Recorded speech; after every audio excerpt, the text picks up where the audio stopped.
Hi friends, welcome to Sir Candron LDC classes. In this class we are going to see the circular journey ticket. Okay, let us start the class. The following journeys are treated as circular journey. Journey by a longer route exceeding the shortest route by more than 15%.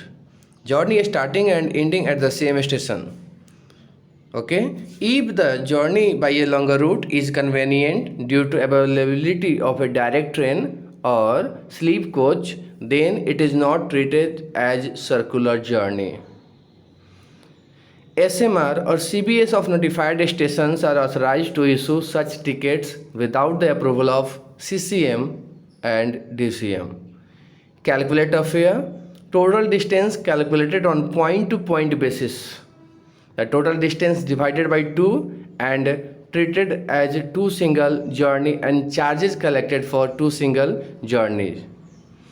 If tickets are issued to passengers by other than normal and reasonable direct route, which is longer than 15% of the shortest route, then on such distance the telescopic benefit would not be applicable and normal fare would be applicable from point to point between that particular two break journey.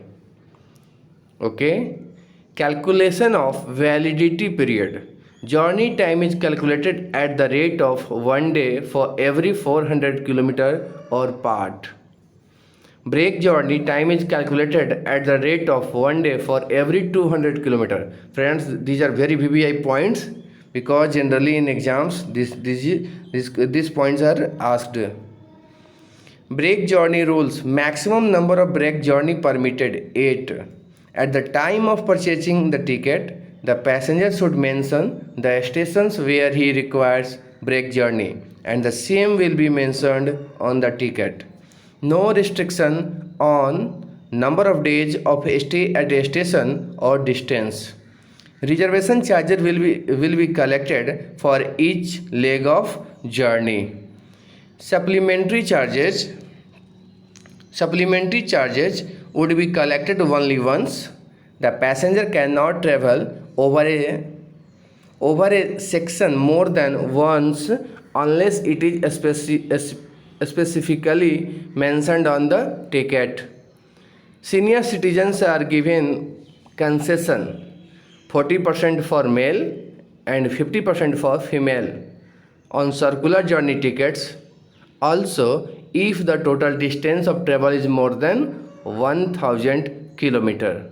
Okay friends, so these are some objective questions arises here. What is circular journey ticket? When we consider the journey is circular, first point, when the distance is exceeding 15% of the shortest route. Second one, starting and ending points at the same station. Third one, how we calculate the fare, how we calculate the distance for the circular journey, point to point basis. How many, the total distance is divided into how many single journey? 2 leg single journey. Okay friends, journey time is calculated at the rate of 400 km or part for 1 day. Break journey time is calculated at the rate of 200 km for 1 day or part. Maximum number of break journey is permitted 8. Okay, if a direct train is available for a destination, then that route is not considered as break journey. So these are some objective and VBI points which is very necessary for our exam point of view. Okay, thank you.